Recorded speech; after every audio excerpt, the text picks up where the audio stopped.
जो next topic है उसमें हमें क्या कैलकुलेट करना है, हमें रिफ्रैक्शन निकालना है किस पे, ग्लास स्लैब में, और उसका क्या निकालना है, लेटरल शिफ्ट या लेटरल डिस्प्लेसमेंट हमें कैलकुलेट करना है। तो देखो जी, रिफ्रैक्शन थ्रू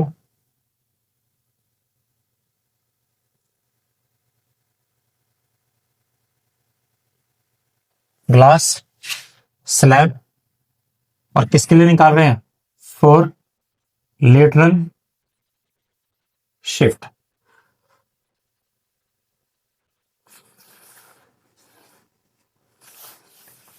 ये एक ग्लास स्लैब है suppose to B,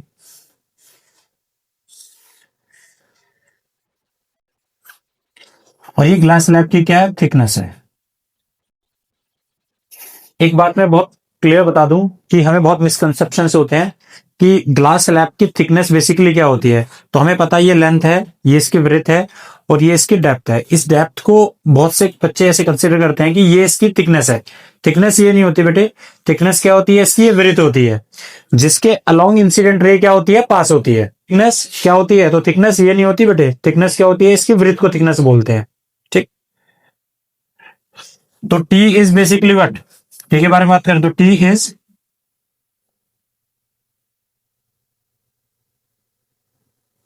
thickness of glass slab. ठीक, यहां से एक लाइट इंसिडेंट होती है Deepanshu, this is a light, ये लाइट यहां से इंसिडेंट हो रही है। जब कोई लाइट इंसिडेंट होती है किसी ग्लास सरफेस पे तो उसके साथ जो एंगल बनता है उसे क्या कहते हैं, एंगल ऑफ इंसिडेंस। ये मीडियम कौन सा हमारा, ये मीडियम फर्स्ट है और ये मीडियम सेकंड है। तो लाइट रे कैसे आ रही है, रे टू डेंसर। जब लाइट रे टू डेंसर जाती है तो कैसे मुड़ती है, टुवर्ड्स द नॉर्मल। तो लाइट यहां से गई और ये कैसे बैंड हो गई, टुवर्ड्स द नॉर्मल बैंड हो गई, this is towards the normal. और हमें पता है कि जब लाइट दोबारा डेंसर से रे जाती है तो कैसे बैंड होती है, अवे फ्रॉम द नॉर्मल।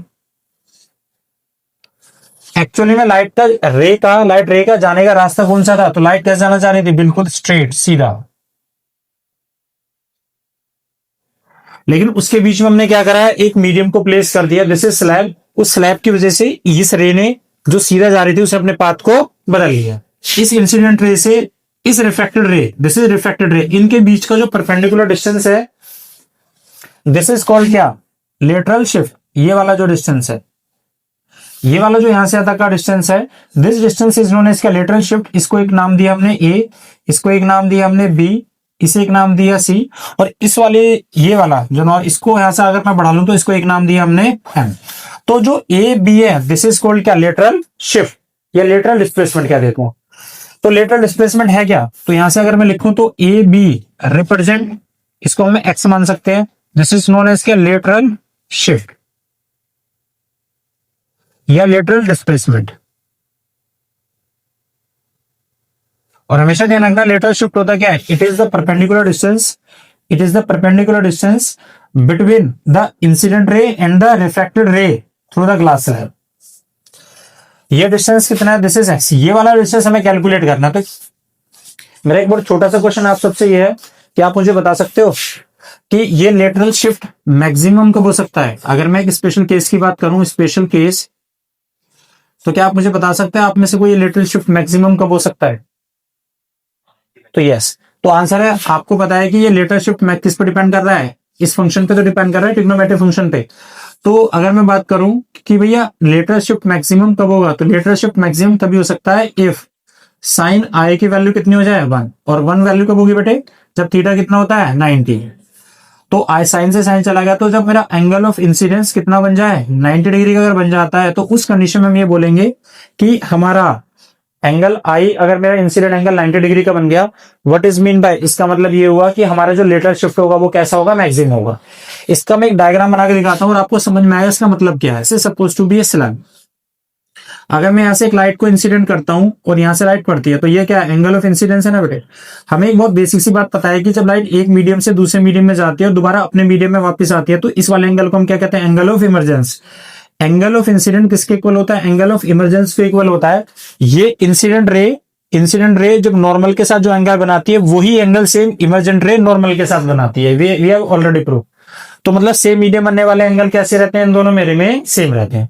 अब एक बात बताओ कि लेकिन हमें इतना पता है कि जितना मेरा आई बढ़ेगा उतना मेरा ई भी तो बढ़ेगा, और इन दोनों के बीच का अगर मुझे लेटरल शिफ्ट निकालना है तो आप देखते हो लेटरल शिफ्ट कितना होता है, ये तो दोनों के बीच का परपेंडिकुलर डिस्टेंस होता है, इंसिडेंट रे और जो रे इमरजेंट हुई है उनके बीच का परपेंडिकुलर डिस्टेंस है।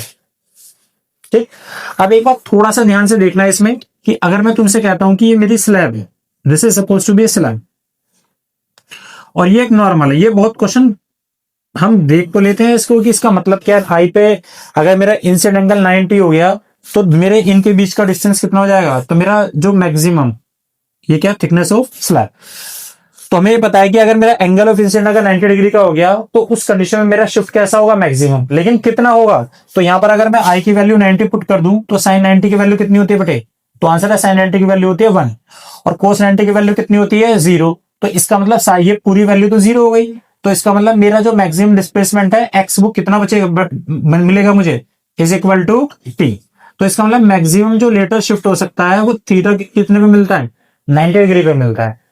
अगर मेरी इंसिडेंट एंगल 90 डिग्री का है तो उस कंडीशन में मुझे लेटरल शिफ्ट मैक्सिमम कितना मिल सकता है, थिकनेस ऑफ स्लैब के इक्वल मिल सकता है, और उसी को हम समझने की कोशिश कर रहे हैं कि अगर एंगल 90 हो जाए तो मेरा मैक्सिमम लेटरल जो शिफ्ट होता है वो टी के बराबर कैसे हो जाता है। तो देखना दीपांशु, यहां से अगर एक लाइट पड़े, this is suppose to be normal, ये एक सरफेस थी, ये ग्लास स्लैब है और ये एक नॉर्मल है। अगर मैं आपसे बोलता हूं एक लाइट यहां पर इंसिडेंट कर रही है तो ये एंगल ऑफ इंसिडेंट जितना बढ़ेगा उतना एंगल ऑफ इमर्जेंट भी बढ़ेगा। अब इस एंगल को अगर मैं बढ़ाता चला जाऊंगा तो हम क्या देखेंगे, हम ये देखते हैं हमारा ये वाला जो एंगल है, अगर मैं इसको बढ़ाऊंगा तो ये भी बढ़ेगा, इधर देखिए, अगर मेरा एंगल नॉर्मल के साथ यहां से बढ़ेगा तो ये एंगल भी तो बढ़ता चला जाएगा, बढ़ रहा है बढ़ रहा है बढ़ रहा है, देखो देखो यहां से बढ़ता जा रहा है बढ़ता जा रहा है, बढ़ रहा है बढ़ रहा है बढ़ रहा है, तो ये तो हो जाएगा। अब ये इंसिडेंट रे है, ये तो इंसिडेंट रे और ये इमरजेंट रे है, इनके बीच का डिस्टेंस कितना रह गया, ये तो इन दोनों के बीच का डिस्टेंस जो क्या है, थिकनेस ऑफ स्लैब है। शुड आई रिपीट, फिर से देखिए, ये मेरा इंसिडेंट एंगल है, this is the incident angle, और ये क्या है मेरा इमरजेंट एंगल जो नॉर्मल के साथ बना है, और हमें पता है जितना इंसिडेंट एंगल बढ़ेगा उतना इमरजेंट एंगल भी बनेगा, और जो हमारा लेटरल डिस्प्लेसमेंट होता है वो किसके बीच का होता है, तो आंसर है it is the perpendicular distance between the incident ray and the emergent ray, इन दोनों के बीच का ही तो एंगल होता है, इन दोनों के बीच का ही तो परपेंडिकुलर डिस्टेंस होता है। तो अभी देखिए अगर मैं इसका इंसिडेंट एंगल को बढ़ाऊंगा तो इमरजेंट एंगल भी बढ़ता जा रहा है बढ़ता जा रहा है, नॉर्मल के साथ बढ़ रहा है बढ़ रहा है बढ़ रहा है, और अगर मेरा इंसिडेंट एंगल कितना हो गया 90, यहां पे गौर करिए इंसिडेंट एंगल नॉर्मल के साथ एंगल कितना बना रहा है 90, तो ये वाली जो रिफ्रैक्टेड रे है, ये वाली रिफ्रैक्टेड रे ये इसके साथ, ये इस नॉर्मल के साथ अब कितना एंगल बनाएगी, ये भी 90 बनाएगी, लेकिन इस इंसिडेंट रे और इस रिफ्रैक्टेड रे जो इमरजेंट रे है इनके बीच का जो परपेंडिकुलर डिस्टेंस है वो किसके इक्वल हो गया, थिकनेस ऑफ स्लैब के तो इक्वल हो गया, ये इसका मतलब होता है। तो इसका मतलब ये हुआ इस नॉर्मल के साथ अगर मैं एक लाइट को ऐसा इंसिडेंट करूं, दिस इज द इंसिडेंट रे, ये हमारी इंसिडेंट रे है यहां से, तो मेरा यहां से एंगल आई कितना हो गया 90 हो गया, तो हम ये देखते हैं कि यहां पर ये इस वाले मीडियम में जो हमारी रिफ्रैक्टर इमरजेंट रे थी वो इमरजेंट रे भी कैसे हो जाती है, ऐसी, ये कौन सी है इमरजेंट रे, ये कौन सी रे है इंसिडेंट रे, और ये वाली कौन सी बेटे इमरजेंट रे। अब ये वाला एंगल मेरा कितना हो गया, ई भी कितना हो गया 90 हो गया, उस कंडीशन में इन दोनों के बीच में इंसिडेंट रे और ये वाली हमारी जो रे है दिस इज इमरजेंट रे, इन दोनों के बीच का परपेंडिकुलर डिस्टेंस कितना होगा, तो आंसर है इन दोनों के बीच का परपेंडिकुलर डिस्टेंस ये होगा।